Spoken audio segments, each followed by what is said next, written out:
이사야 41장 10절에 있는 말씀을 중심해서 함께 하시는 하나님 체험, 함께 하시는 하나님 체험이라는 제목의 말씀을 듣겠습니다. 하나님께서 함께 하신다는 말씀이 무엇인지 살펴보고 함께 하시는 하나님을 나는 어떻게 뵐 수 있을까 하는 문제를 해결해 보도록 하겠습니다. 말씀을 듣습니다. 사랑하는 성도 여러분, 하나님께서 나에게 어떻게 해주시면 과연 하나님께서 나와 함께 계시도다 이렇게 말할 수 있을까? 하나님께서 무엇을 나에게 해주시면 하나님이 나와 함께 하시는구나 이렇게 생각하고 놀라고 감동하고 감격해서 하나님께 감사, 찬송, 영광을 돌릴 것인가 하는 겁니다. 먹을 것이 많고 배부르면 하나님께서 나와 함께 하시다 할까? 글쎄요. 뷔페에서 찬송하는 사람 못 봤습니다. 돈이 많이 생기면 욕심도 함께 생깁니다. 우리는 속고 있습니다. 돈이 많으면, 건강하면, 만사형통하고 일이 잘 되면, 성공하면 하나님께서 함께 하시는 것이라 이렇게 생각하고 있습니다. 교회도 마찬가지인 것 같아요. 교회가 크고 그리고 사람이 많으면 하나님이 함께 하신다 쉽게 이야기를 하는데, 교회가 작고 숫자가 적으면 하나님이 함께 하신다라는 말을 잘 안 합니다. 과연 그럴까? 이거 사탄에게 매일매일 매여서 속고 있습니다. 건강할 때 보십시오. 여러분 다 건강하시죠? 건강할 때 과연 하나님이 나와 함께 하시도다 하면서 눈물 흘리며 감사, 감격, 찬송 드리는가? 그렇습니까? 오직 하나님 앞에서 회개하고 죄사함을 받을 때 하나님께서 나와 함께 계심을 내가 알 수 있는 겁니다. 하나님께서 함께 계시며 나를 붙드시며 나를 굳세게 도와주신다는 사실을 알아차리는 것은 외적인 무엇으로 아는 것이 아닙니다. 부자가 되면 하나님이 나와 함께 하신다 그렇게 아는 것이 아니다. 옛사람을 벗어야 새 사람을 입어야, 육체를 십자가에 못 박아야, 육신에 속한 나를 부인해야 하나님의 성령에 이끌려 인도받는 사람이 되어야, 곧 영에 속한 사람이 되어야 바로 그 사람이 하나님께서 나와 함께 하심을 아는 것입니다. 아니, 하나님이 주셨다고 간증하던데요. 하나님이 주셨다고 간증하던데요. 예, 할 수 있어요. 할 수 있습니다. 홍해 바다를 육지처럼 건넌 이스라엘 백성들, 건너고 보니까 하나님이 나와 함께 계신다 믿었습니다. 믿었어요. 그리고 찬송하면서 하나님께 영광을 돌렸습니다. 그런데 그때뿐입니다. 그때 그 순간은 하나님이 함께 하셨다, 도우셨다, 붙드셨다, 열광하는데 그러나 그것으로 끝이 나는 겁니다. 육신에 속한 사람은 함께라는 말을 알아듣지 못합니다. 하나님은 주로 어떤 하나님이십니까? 당신의 거룩한 백성을 당신의 거룩함과 함께 거룩하게 하시려고 연단하시는 하나님이십니다. 아버지이시기 때문에 자식을 기르시는 하나님이십니다. 이렇게 연단하실 때에는 힘들고 고통스럽기 마련인데, 이때 힘들고 고통스러우면 하나님을 향하여 원망하고 불평부터 합니다. 애굽에 매장지가 없어서 데리고 왔냐? 왜 여기서 죽게 하느냐? 이렇게 원망하고 불평합니다. 육신에 속한 사람은 자기 중심적이라 함께 하시는 하나님을 뵙지 못합니다. 함께 하심을 모르는 것은 육신에 속한 것 때문이지 환경 문제가 아닙니다. 우리도 마찬가지예요. 우리도 하나님께서 함께 하시는데, 함께 하시는 하나님을 우리가 뵙지 못하고 만약에 뵌다고 한다면 지금 우리는 모든 것이 다 기경이 되고 다 변화가 일어날 겁니다. 하나님을 뵙는데, 인간이. 그런데 하나님이 함께 하신다 가끔 말을 하긴 하지만 그것으로 내가 감동도 없고 감사도 없고 그렇습니다. 육신에 속한 사람은 하나님이 함께 계신다 이렇게 어느 날은 말을 하지만 어느 날은 말하지 않는 겁니다. 함께 계신 것 같지가 않아요. 여러분 생각해 보세요. 환경이라면, 다시 말하면 하나님께서 나에게 부자가 되게 하시면 하나님이 나와 함께 하신다 내가 알 수 있을 텐데, 하나님께서 내게 능력을 주시면 하나님이 나와 함께 계신 걸 내가 알 수 있을 텐데, 이렇게 생각할까? 우리 예수님을 한번 바라보자고요. 예수님은 정말 그 환경이 너무나 비참했습니다. 머리둘 곳조차 없는 가난 속에서 사신 겁니다. 가난하고 가난해서 머리조차 둘 곳이 없었단 말입니다. 우리는 그보다 부자입니다. 부자지요. 따뜻한 방에서 보일러 틀어서 뜨끈뜨끈한 물로 샤워도 하고, 따뜻하게 음식도 만들어 먹고, 예수님은 머리둘 곳이 없으니 그저 아무데나 그 밤을 지새우시기도 하시고 앉아서 쉬시기도 하시고 그리 하셨습니다. 비참했지요. 가난 속에서 살으셨습니다. 가난뿐입니까? 가난에다가 배척과 비난과 모욕을 받으셨습니다. 대제사장들, 율법사, 서기관, 바리새인, 심지어 한 강도에게까지도 그는 비난을 받고 조롱을 받고 모욕을 당하신 겁니다. 마지막은 빌라도에게 못 박혀서 십자가에서 죽기까지 하셨습니다. 과연 하나님께서 함께 하신다 말씀하실 처지가 예수님이시겠습니까? 예수님께서 하나님께서 나와 함께 계십니다 이렇게 말할 처지냐고요. 처지를 비관하고 원망하기 쉬운 처지입니다. 그러나 예수님께서는 늘 하나님께서 함께 하신다 말씀하셨습니다. 나를 보내신 이가 나와 함께 하시도다. 나는 항상 그가 기뻐하시는 일을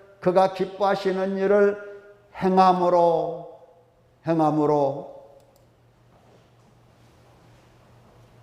나를 혼자 두지 아니하셨느니라. 보라, 너희가 다 각각 제 곳으로 흩어지고 나를 혼자 둘 때가 오나니 벌써 왔도다. 그러나 내가 혼자 있는 것이 아니라 아버지께서 나와 함께 계시느니라. 아버지께서 나와 함께 계시느니라.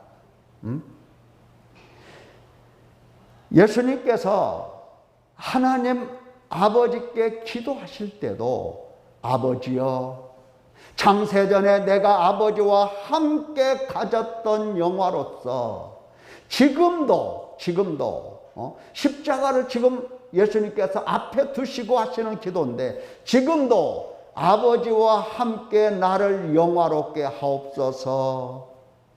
마지막 숨을 거두시면서도 예수님께서 큰 소리로 불러 이르시되 아버지, 내 영혼을 아버지 손에 부탁하나이다 말씀하셨습니다. 예수님께서 이렇게 십자가에 못 박혀 고난, 고통 속에 계시면서도 아버지께서 항상 함께 계심을 그는 알았습니다. 배웠습니다. 우리는 사탄에게 매여 육신에 속한 자이기 때문에 육신에 속한 까닭에 함께 하시는 하나님을 도저히 알지도 못하고 믿지도 않습니다. 육신을 따르느라 평생 하나님 없이 살다가 하나님 없이 죽을 것입니다. 육신에 속했다는 말이 이렇게 무섭고 비참한 것입니다. 우리는 육신에 속했다라고 하는 것이 하나님의 원수라는 생각을 잘 안 합니다. 이게 죄라는 생각을 잘 안 해요. 만약에 이것이 내가 육신에 속해서 하나님을 알아뵙지 못한다, 이게 죄라는 생각이 들면 여러분 못 견딜 겁니다. 하나님의 성령이 우리 속에 오셔서 우리로 하여금 책망하시고 우리의 생각을 드러내실 때에 우리는 견디지 못하는 겁니다. 육신에 속해 있으면서 하나님을 뵙지 못하니, 함께 하시는 하나님을 알지도 못하니 어찌 그러한 날을 두고 볼 수가 있겠습니까? 쉬는 날 쉰다고요? 어떻게 쉬어집니까? 하나님이 보이지 않는데 어떻게 쉬어져요? 어떻게 쉴 수가 있겠습니까?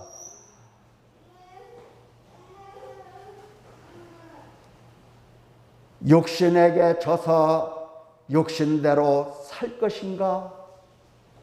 그럴 수가 없습니다.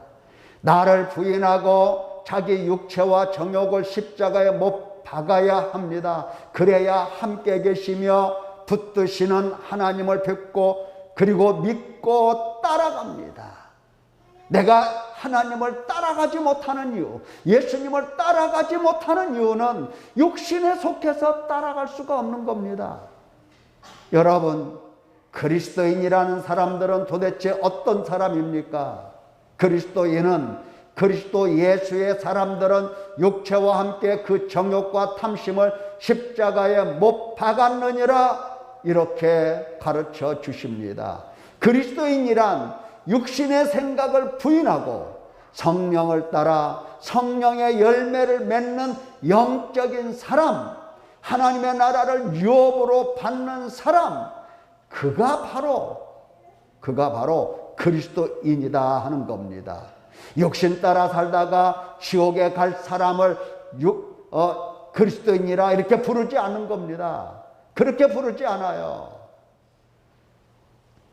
오늘날 교회가 너무 너그러워서 그냥 교회만 나오면 그거 믿는 사람이지, 교회만 나오면 그리스도인이지, 이렇게 해 주어서 그리스도인이지, 실제 하나님께서 말씀하시는 그리스도인은 그게 아닙니다. 이제 우리는 아주 어렸을 때의 그 믿음, 그런 정도는 벗어나야 됩니다. 어렸을 때에 애들이 그렇게 이야기하잖아요. 아빠, 팔씨름 한번 해볼까? 아빠가 져주지요. 그러면 어떻게 합니까? 기고만장하면서 내가 아빠보다 힘세다 막 이러죠. 아빠보다 힘세다. 만약에 10년 20년 세월이 흘러서 나이가 들어서 어른이 되어서 시집가고 장가가서 그때 내가 아빠보다 힘세다 막 이런 말하면 미쳤다고 하지 온전하다고 하겠습니까? 어렸을 때는 그저 몰라도, 그러나 이제는 절대 몰라서는 안 됩니다. 교회 다닌 지가 벌써 얼마입니까? 우리가 예수님을 믿는다고 말한 지가 얼마이냐 이 말이요. 세월이 한두 해가 아니에요. 이제 하나님이 말씀하시는 그리스도인이, 참된 그리스도인이 되어야 하는 겁니다. 육신의 생각을 부인할 줄도 알고 성령을 따라 성령의 열매를 맺는 영적인 사람, 하나님의 나라를 하나님으로부터 유업으로 받는 사람이 반드시 되어야 할 것입니다. 우리가 계속 듣고 있는 말씀, 두려워하지 말라, 내가 너와 함께함이라, 놀라지 말라, 절대 놀라지 말라, 나는 내 하나님이 됨이라, 내가 너를 굳세게 하리라, 참으로 너를 도와주리라, 참으로 나의 의로운 오른손으로 너를 붙들리라. 자, 이와 같은 말씀 속에서 계속 하나님께서 함께 하신다, 이 말씀을 들었습니다. 그러면 여러 번 들었기 때문에 이제는 하나님께서 함께 하신다, 이 말씀이 무엇인가 이제는 헤아려 볼 줄 알아야 할 때가 되었습니다. 매우 중요하죠. 함께 하신다는 게 도대체 뭐냐, 이걸 알아들을 때가 된 겁니다. 자, 신약과 구약에 함께 하시는 하나님을 알려주셨는데, 선지자들이 말씀하신 이 함께를 사도들은 어떻게 해석했는가, 요걸 보는 겁니다. 자막이 나가죠. 네. 사도들은 어떻게 해석했는가? 내 마음이 원하는 대로, 내 육신이 좋은 대로 해석해도 좋은가? 아닙니다. 그것은 망하는 일입니다. 우리가 예를 볼 수 있습니다. 이사야 선지자의 예언, 주께서 친히 징조를 너희에게 주실 것이라, 보라 처녀가 잉태하여 아들을 낳을 것이요 그의 이름을 임마누엘이라 하리라. 여기 임마누엘이란 단어가 하나님께서 우리와 함께 하시다, 이런 뜻인데, 사도들은 이렇게 해석을 했습니다. 아들을 낳으리니 이름을 예수라 하라. 이는 그가 자기 백성을 그들의 죄에서 구원할 자이심이라 하니라. 이 모든 일이 된 것은 주께서 선지자로 하신 말씀을 이루려 하심이니, 이르시되 보라 처녀가 잉태하여 아들을 낳을 것이요 그의 이름은 임마누엘이라 하리라 하셨으니, 이를 번역한 적 하나님이 우리와 함께 계시다 함이라. 선지자들이 하나님이 우리와 함께 하신다, 혹은 임마누엘, 우리와 함께 하신다, 이와 같이 말씀을 예언하셨는데, 사도들은 하나님이 함께 하신다는 말씀이 도대체 뭘까? 우리처럼 그렇게 생각하지 아니했습니다. 우리는 어떻게 생각하죠? 하나님이 함께 하신다 하면은 그저 안 아프고 부자가 되고 만사형통하고 힘있고 잘되고 주로 이런 것만 생각해요. 두렵지가 않고. 사도들이 그렇게 생각했는가? 하나님이 함께 하신다는 그 말씀을 가지고 이제 우리는 부자가 됐다, 부자가 될 거야, 이런 생각했는가? 아니다, 이 말이야. 아니다. 아들을 낳으리니 이름을 예수로 하라. 이는 그가 자기 백성을 그들의 죄에서 구원할 자이심이라. 이렇게 해석했어요. 하나님이 함께 하신다, 예수 그리스도께서 오셔서 자기 백성을 저희 죄에서 구원하신다, 이렇게 해석을 했고 알아들은 겁니다. 하나님이 함께 하신다는 건 뭐다? 예수 그리스도께서 오셔서 우리와 함께 하시고 우리를 구원하신다 하는 겁니다. 하나님이 함께 하신다는 게 뭐다? 부자가 되는 거다? 만사 형통한 거다? 아니다 이 말이야. 아니다. 아니다. 아니다. 지금 시험 보러 시험장에 가요. 가면서 야, 하나님이 오늘 나와 함께 하실 거야. 우리 엄마가 말했어. 하나님이 나와 함께 하신다고. 그런 이야기가 아니다는 겁니다. 물론 하나님이 함께 하시겠지만서도, 시험 볼 때도 함께 하시겠지만서도, 그보다도 더 중요하게 사도들은 하나님이 함께 하신다는 것은 예수 그리스도께서 오셔서 아들을 낳으리니 오셔서 어떻게 하신다? 자기 백성을 그들의 죄에서 구원할 자라, 이렇게 본 겁니다. 이게 바로 하나님이 함께 하신다 하는 거예요. 오늘날 우리는 하나님이 함께 하심을 삼위 하나님의 함께 하심으로 받아들여야 합니다. 예수 그리스도와 함께 하심과 더불어서 성령 하나님의 함께 하심, 이렇게 말이에요. 하나님 아버지로부터 나오시고 예수 그리스도께서 성령 하나님을 보내주셨기 때문입니다. 내가 아버지께 구하겠으니 그가 또 다른 보혜사를 너희에게 주사 영원토록 너희와 함께 있게 하리니 그는 진리의 영이라. 세상은 능히 그를 받지 못하나니 그러나 너희는 그를 아나니 그는 너희와 함께 거하시며, 그는 너희와 함께 거하시며, 누구? 성령 하나님. 그는 너희와 함께 거하시며 또 너희 속에 계시겠습니다. 성령 하나님이 너희 속에 계시겠습니다. 하나님의 오른손으로 예수를 높이심에 그가 약속하신 성령을 아버지께 받아서 부어주셨느니라. 예, 성령 하나님의 임하심, 예수 그리스도의 오심, 하나님 아버지의 함께 하심이라는 뜻입니다. 삼위 하나님이 함께 하신다는 거예요. 이렇게 말씀을 들으면 우리의 심장이 뛰어야 합니다. 살아있는 심장 같으면. 왜? 삼위 하나님이 우리와 함께 하신다, 나와 함께 하신다. 어떻게 심장이 뛰지 않을 수가 있겠습니까? 그런데 사실 이렇게 들어도 함께 하심이 실감이 안 나는다는 게 문제입니다. 실감이 나지가 않아요. 그렇죠? 감동이 안 되죠? 전혀 안 돼요. 죽을 때까지도 안 됩니다. 죽을 때까지도 안 돼요. 죽어도 안 돼요. 죽어도. 실감이 안 나는 거예요. 육신의 사람들은. 반드시 그러기 때문에 하나님께서 행하신 일들을 집중해서 듣고 배우고 체험을 해야 되는 거예요. 함께 하시는 하나님이 도대체 함께 하시면서 무엇을 하셨느냐? 무엇을 하시느냐? 이것을 알아야 돼요. 무엇을 하시느냐? 나와 함께 하신 삼위 하나님께서 도대체 무슨 일을 하고 계시는가?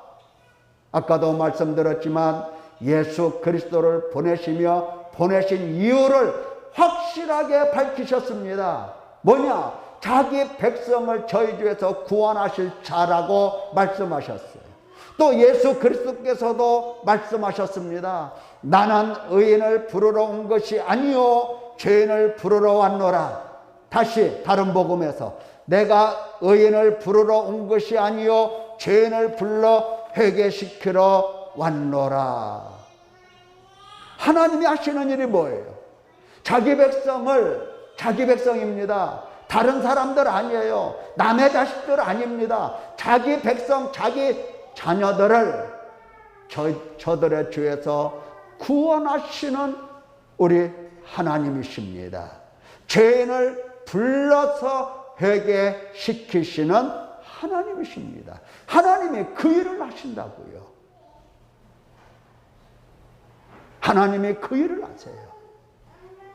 하나님이 함께 하셔서 나 오늘 시험 보러 가는데 내가 시험 볼 때에 정답을 콕콕 찍을 수 있도록 나와 함께 하신다? 아니라 이 말이에요. 함께 하시면서 나를 불러 회개시키시는 겁니다. 내가 누구이기에? 하나님은 거룩하신 하나님, 나는 육신에 속하여 죄 아래 팔려 사망의 몸으로 죄인이기 때문에 하나님께서는 나를 불러서 회개시키시는 겁니다.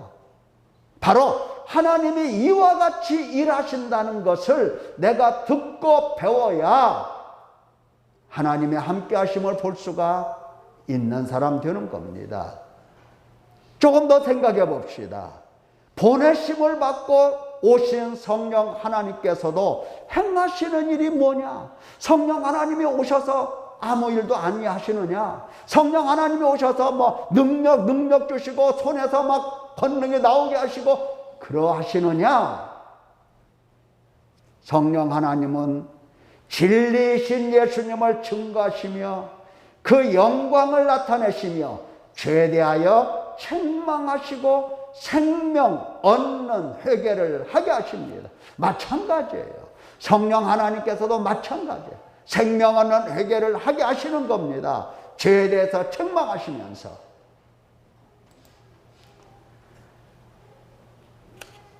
내가 아버지께로부터 너희에게 보낼 보혜사, 곧 아버지께로부터 나오시는 진리의 성령이 오실 때에 그가 나를 증언하실 것이요 그가 내 영광을 나타내리니 내 것을 가지고 너희에게 알리시겠습니다. 그가 와서 죄에 대하여 의에 대하여 심판에 대하여 세상을 책망하시리라. 죄에 대하여라 하면 그들이 나를 믿지 아니하며 참 안 믿어요. 사람들이 하나님을 참 안 믿어요. 예수님을 너무나 안 믿어요. 그러니까 성령께서 오셔서 믿지 않는, 하나님과 관계를 회복하지 않는 바로 그러한 사람들에게 오셔서 책망을 하시는 겁니다. 책망하세요.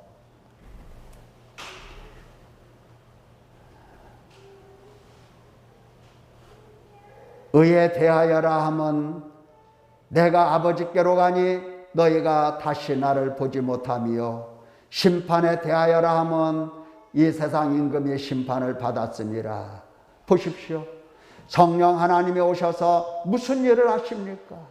성령 하나님은 진리를 가르쳐 주십니다.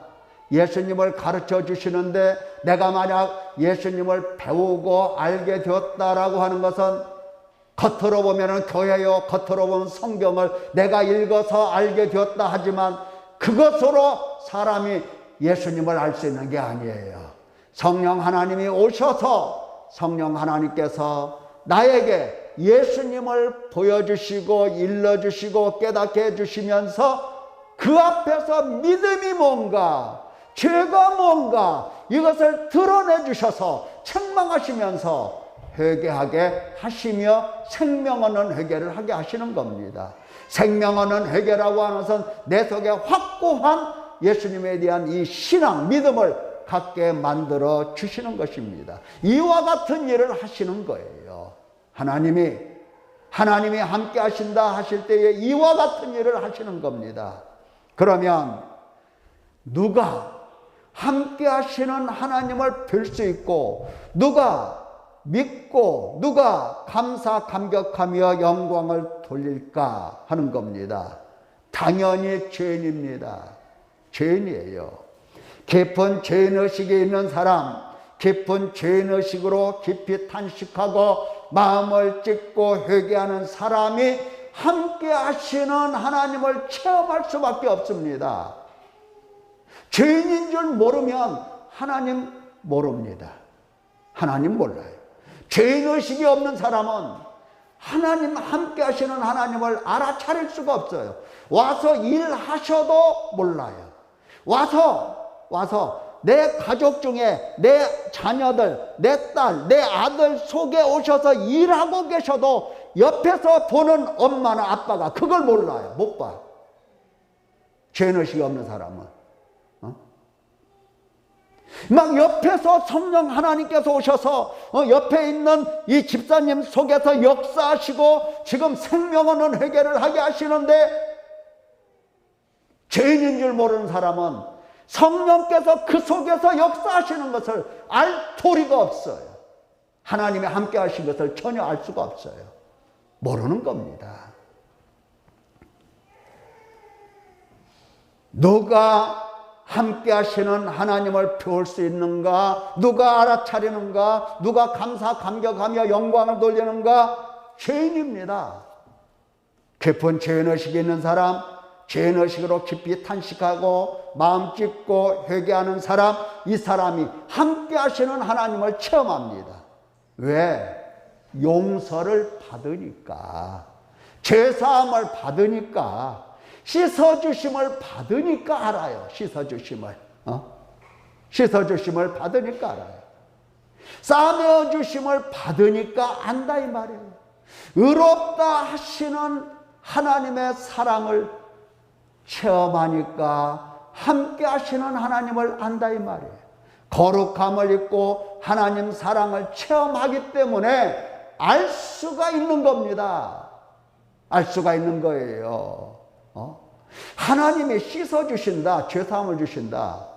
나도 모르는 사이에 하나님께서 죄를 씻어주신다. 물론 그럴 수도 있어요. 그러나 하나님 백성들은 하나님이 오셔서 죄사함 주시고 씻어주시고 깨끗하게 해주시면 그것을 알아차리게 되는 겁니다.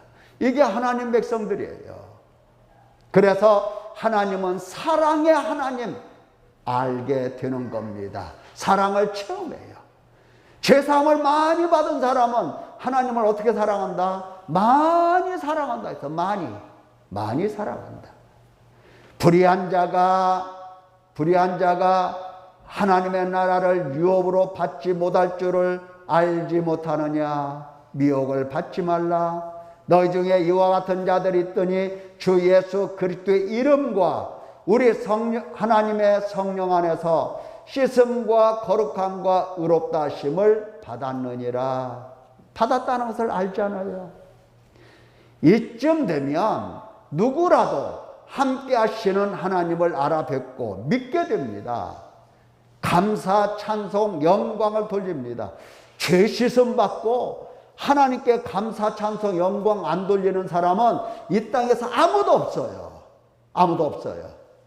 죄사함을 받았는데 어떻게 찬송이 안 나와? 어떻게 감사가 안 나와? 어떻게 하나님께 영광을 돌리지 않아? 나에게 생명을 주셨는데, 나를 사탄의 권세에서 하나님께 돌아오게 하셨는데, 나를 건져주셨는데 어떻게 감사가 안 나와? 참 이상해요. 예수님 믿으면서도 감사 안 해요. 안 하죠? 감사 없어요. 감사 없어요. 감격도 없어요. 영광도 없고. 용서받았다는 것을 모르기 때문입니다. 만약 내가 여전히 육신에 속하여 함께 하시는 하나님을 알아뵙지 못하고 있다면 그것은 하나님을 멸시하는 것이고 하나님을 믿지 못하고 있는 사람입니다. 그런 사람이기 때문에 문제가 무엇일까 하는 겁니다. 무엇이지요? 육신에 속해 있다는 게 문제인 겁니다. 육신에 속해 있다는 게 그게 문제라고요. 하나님의 나라는 가까이 왔으나 회개함이 하나님 마음에 맞지 않는 겁니다. 회개한다고 하긴 하지만 아직 하나님 마음에 맞지가 않아요. 회개조차도.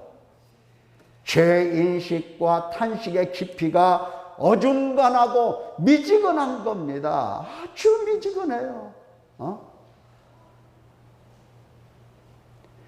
바울 사도 보십시오. 바울 사도 잘 알고 있잖아요, 여러분. 바울 사도 뭐라고 말씀하셨습니까?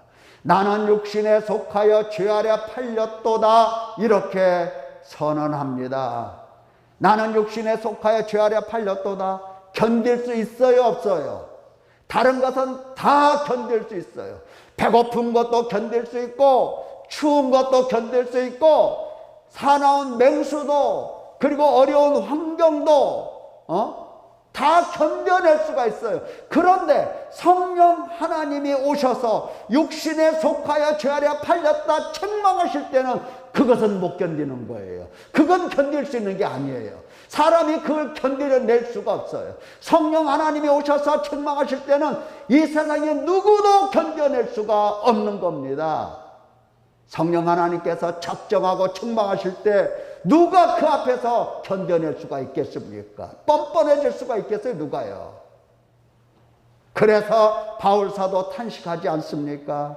오라 나는 공고한 사람이로다. 이 사망의 몸에서 누가 나를 건져내랴? 누가 나를 건져내랴? 사망의 몸에서 누가 나를 건져? 이렇게 비참한 사실을 깨닫게 되니까 누구를 체험한다? 나에게 오셔서 나를 씻어주시고 용서하시고 깨끗게 하시고 죄에서 구원하시는 하나님을 듣게 되는 겁니다.